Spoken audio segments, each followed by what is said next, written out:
Hello guys, welcome to your own channel I Live for Coding and here I am your friend Ronit Mukherjee. So guys, अगर आप लोगों ने पिछला video देखा हो react router पे जिसमें मैंने बताया था कि कैसे हम लोग रिएक्ट राउटर का इंस्टॉलेशन कर सकते हैं और ये खासकर रिएक्ट राउटर V5 का है जो अभी तक का 2020 का लेटेस्ट वर्जन है।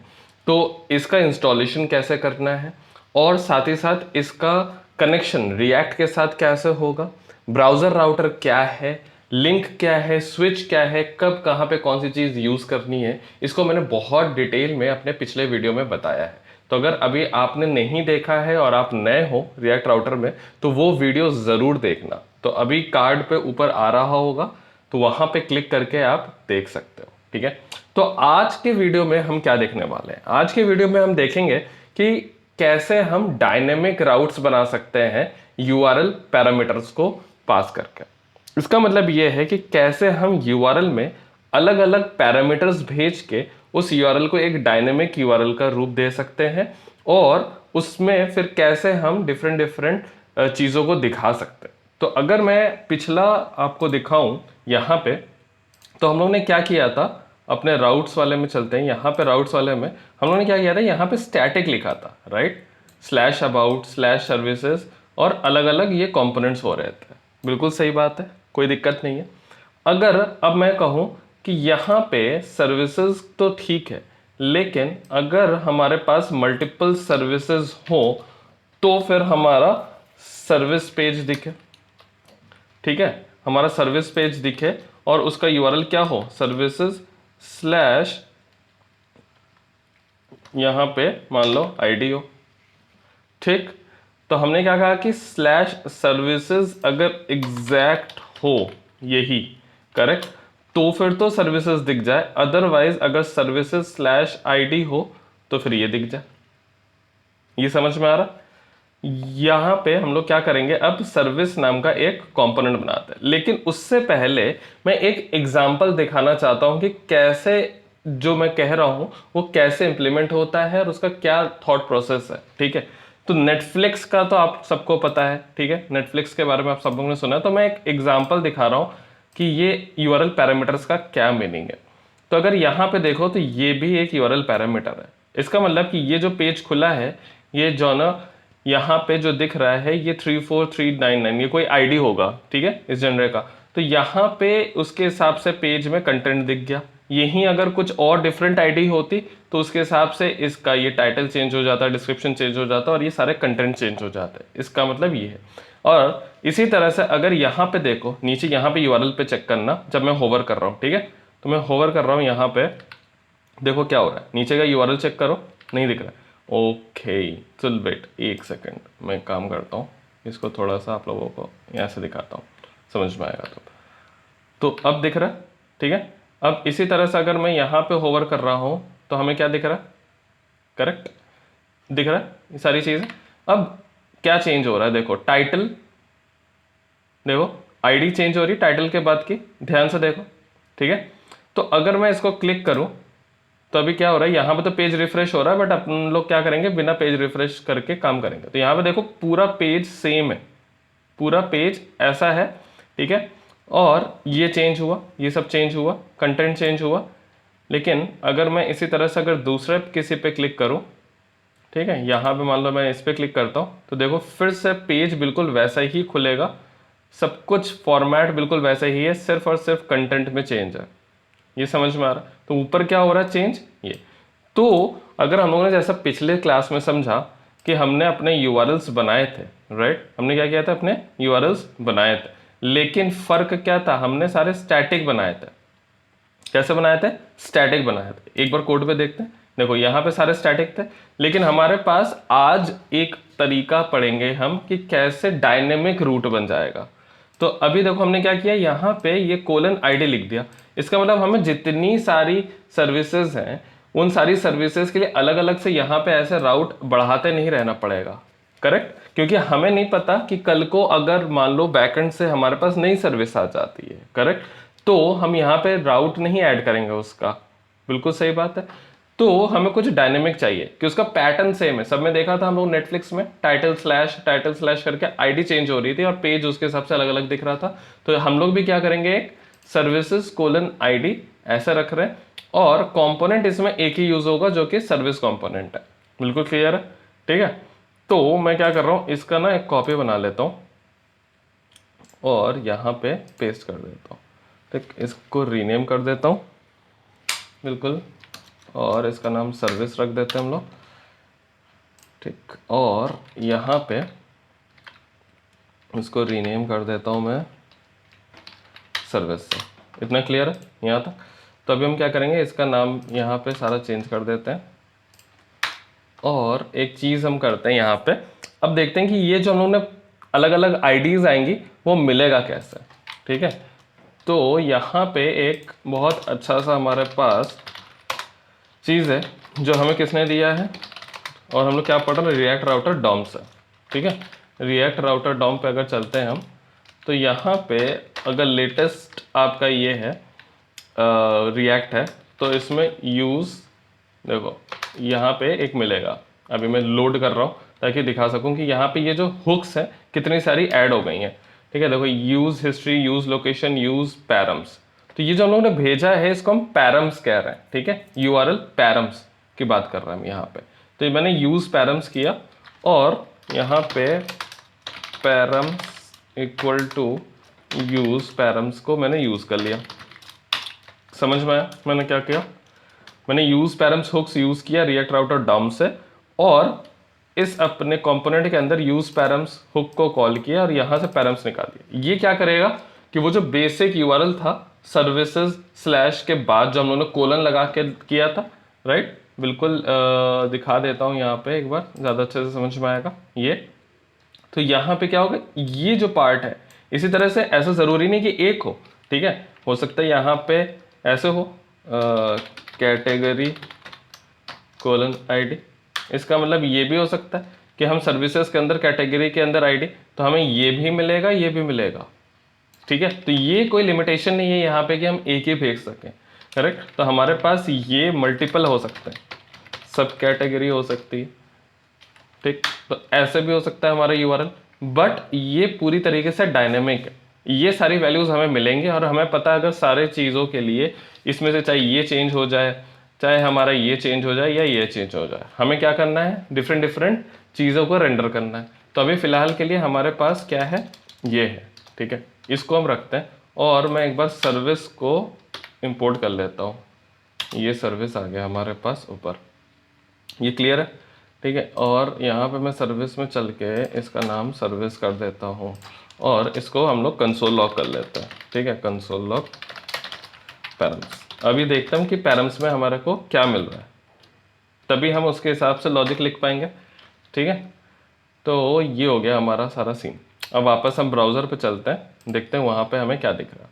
हम अपने कोड पे आते हैं और मैं कंसोल खोलता हूँ। आप बताना आपको कंसोल दिख रहा है कि नहीं दिख रहा है। ठीक है, तो फिलहाल अभी करेक्ट ये दिख रहा है। तो अभी तक जितना बताया उतना समझ में आया। हम लोग ने क्या किया, पैरम्स यू राउट्स में पास किया, सेकंड स्टेप पे यूज पैरम्स को यूज किया जहां पे हमें उस पैरामीटर की जरूरत है। थर्ड, एक कंपोनेंट बनाया जिसको हमने उसके साथ लिंक कर दिया, मतलब वही सेम कंपोनेंट सारे डिफरेंट डिफरेंट जो यूआरएल्स बन रहे हैं इसी पैटर्न में उसको वही हैंडल करेगा। तो ये 3 स्टेप हम लोगों ने किए हैं। ठीक है, और यहाँ पे मैं क्या करता हूँ, यहाँ पे 1 2 3 ऐसा भेजता हूँ। ठीक है, तो ये देखो ये आ गया ना हमारे पास, देख रहा है।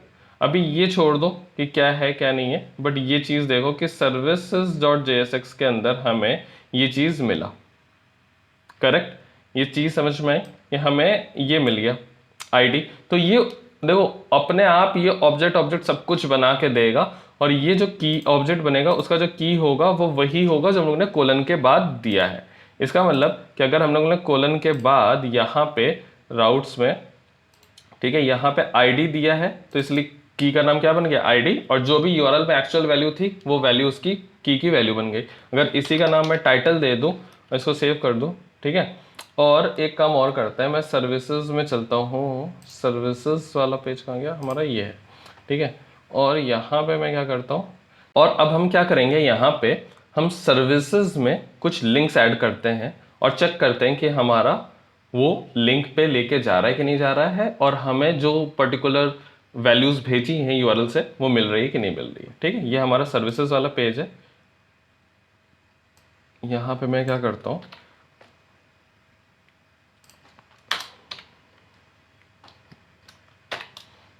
यहाँ पे मैं लिंक को ऐड करता हूँ, क्योंकि लिंक के ज़रिए ही हमें जाना है। मैंने पिछली क्लास में बताया था कि हमें यहाँ पे href का यूज़ नहीं करना है, हमें लिंक से ही जाना है। जो रिएक्ट राउटर का लिंक वाला तरीका है उसी से जाना है। ठीक है, हम लोगों ने क्या किया, अभी पैटर्न हमें याद है। हमारा पैटर्न क्या था, सर्विसेज स्लैश कोलन टाइटल। अब इसका नाम मैंने टाइटल कर दिया। अब हम लोग ये भी चेक करेंगे कि पहले इसका जो की था, जो अभी आप लोगों ने देखा कि आईडी था, वो अब टाइटल हो रहा है कि नहीं हो रहा है। तो ये बड़ा इंपॉर्टेंट चीज़ है कि यहाँ पे जो हम भेज रहे हैं, कोलन के बाद जो नाम दे रहे हैं, पैरामीटर का नाम दे रहे हैं, वही हमारा ऑब्जेक्ट में होगा। राइट, तो अब मैं वापस से देखता हूँ, तो यहाँ पे मैंने क्या किया, सर्विसेज के अंदर, ये सर्विसेज के अंदर चलते हम लोग, यहाँ पे मैंने सर्विसेज के बाद ये भेज दिया। तो ये हमें टाइटल के नाम से 1 2 3 4 मिलना चाहिए, अगर सर्विस 2 पे जाए तो 5 6 7 8 मिलना चाहिए। ठीक, अब हम लोग ब्राउजर्स पे आते हैं। ठीक, और यहाँ पे एक बार से हम लोग क्या करते हैं, वापस से रिलोड कर लेते हैं। ठीक, यहाँ पे आ गए हम लोग। अब हम लोग चलते हैं कहाँ पे, सर्विसेज पे। ये आ गए हमारी सर्विसेज, सर्विस 1 सर्विस 2 दो हमें दिख रही है। अब सर्विस 1 पे क्लिक करते हैं, ऊपर यूआरएल पे ध्यान देना कि क्या चेंज हो रहा है।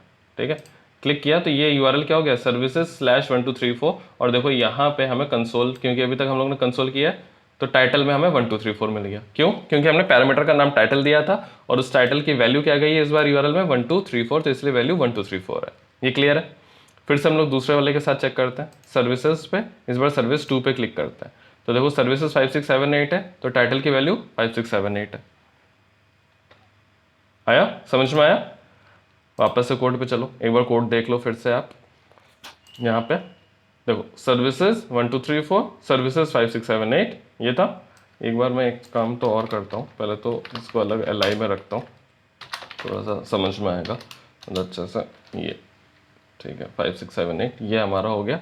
और एक चीज़ मैं फिर से चेंज कर देता हूँ, ये हमें टाइटल नहीं, ये आईडी है, तो इसलिए मैंने आपको समझाने के लिए बताया था कि ये जो नाम रखोगे आप उसी नाम से आपका पैरामीटर जो बन रहा है वही बनेगा, और फाइनली जो आप यूज़ पैराम करके जो ऑब्जेक्ट मिल रहा है आपको वो भी वही रहेगा। करेक्ट, यहाँ तक क्लियर है। और मैं अब क्या करता हूँ, ये सारा हमारा डन है। अब हम सर्विसेज के अंदर, मान लो कई बार ऐसा होता है कि हमें ये दिखाना होता है, राइट। तो मान लो किसी तरह से, फॉर एग्जांपल हमारे पास एक ऑब्जेक्ट है जिसके अंदर हमारे पास सारा डेटा है। क्या है, सारा डेटा है हमारे पास। ठीक, तो मैं करता हूँ फॉर एग्जांपल, मान लो डेटा, और किसी तरह से एक डेटा है हमारे पास, ये समझो बस। ठीक है, ताकि मैं ये दिखा सकूं कि कैसे हम इस तरह से यूआरएल से जाके अलग अलग डेटा को दिखा सकता हूँ। ठीक है, तो मैं यहाँ पे क्या करता हूँ, अलग अलग 1 2 3 4 के लिए जो डेटा है उसमें जो टाइटल है वो है सर्विस 1। ठीक है, और डिस्क्रिप्शन जो है हमारा, डिस्क्रिप्शन है हमारा ये कि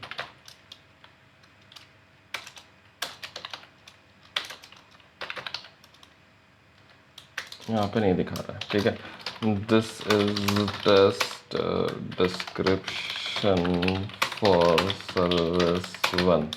ठीक है, ये हो गया हमारा। इसी तरह से हम एक और डाल देते हैं अपने 5 6 7 8 वाले के लिए। ठीक है, इसका नाम रख देते हैं 5 6 7 8। ये क्लियर है हमारा। और मान लो ये हमारे पास ऐसे है। ठीक, ये चेंज। अब फॉर एग्जांपल हमारे पास डेटा है अलग अलग आईडीज़ के लिए, किसी भी तरह से है वो अलग मैटर है, उस पर अभी मतलब कंफ्यूजन मत करो। हमारे पास डेटा है बट हमें यहाँ पे अब दिखाना है। करेक्ट, तो हम क्या करते हैं, यहाँ पे पहले तो इसको चेंज कर देते हैं, H2 कर देते हैं। ठीक है, और बल्कि यहाँ पे हम ये ना दिखा के डायरेक्टली हम क्या दिखाते हैं, H2 के अंदर हम अपने वाले आईडी का, तो हमारी आईडी कहाँ से मिल रही है, पैरम्स के अंदर। तो यहाँ पे मैं डीस्ट्रक्चरिंग लगा के यहाँ से सिर्फ आईडी निकाल लेता हूँ। ठीक है, तो आईडी हमें पता है आईडी नाम से पैरम्स मिलेगा, तो मैंने यहाँ पे आईडी निकाल लिया और इसको हटा देते हैं हम लोग। और हमें पता है क्या है, डाटा के अंदर जो डेटा है उसके अंदर आईडी के नाम से ही की है, करेक्ट।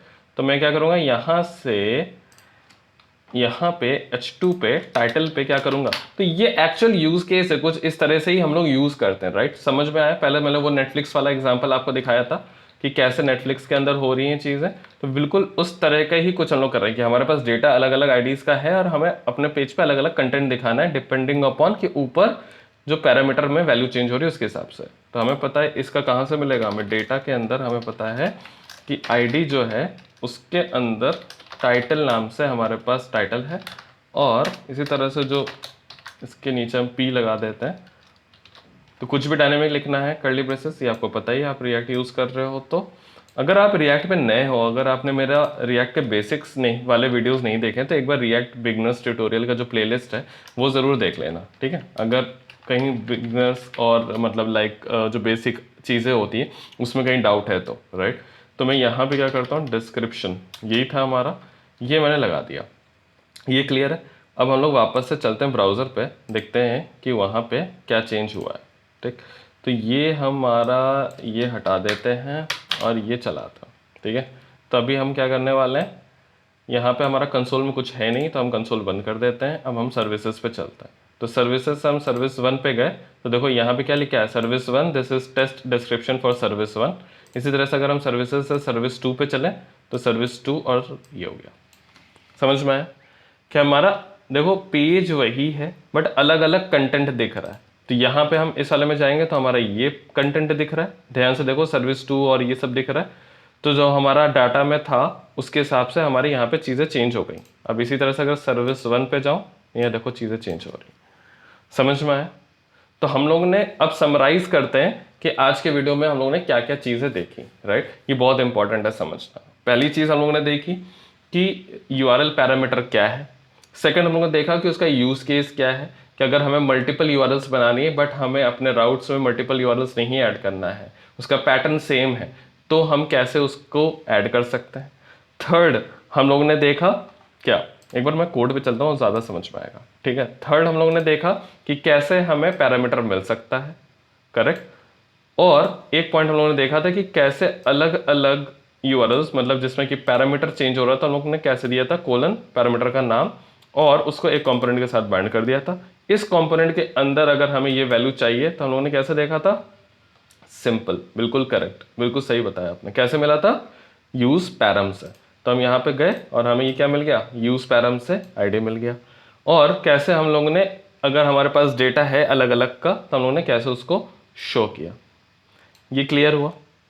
तो आई होप आपको ये वीडियो पसंद आई हो, मैं आप लोगों का डाउट क्लियर कर पाया हो। अगर कहीं पे कोई भी डाउट है तो मेरे को कमेंट सेक्शन में लिख सकते हो, और अगर ये वीडियो अच्छी लगी हो तो इस वीडियो को लाइक कर दो। चैनल को अभी तक सब्सक्राइब नहीं किया है, मैंने देखा है बहुत लोग मेरे वीडियोस को देख रहे हैं, मुझे बहुत अच्छा लगता है, बट आप लोग सब्सक्राइब नहीं करते हो तो मुझे थोड़ा सा दुख होता है। तो गाइज प्लीज़ सब्सक्राइब कर दो चैनल को एंड शेयर करो अपने फ्रेंड्स के साथ। अगर अच्छा लग रहा है, लगता है कि मैं जो समझाया है अच्छे से समझाया है, आपके फ्रेंड्स के लिए बेनिफिट है, तो उसको शेयर करो, राइट। तो चलिए हम लोग मिलते हैं अपने नेक्स्ट वीडियो में, तब तक के लिए take care and bye bye.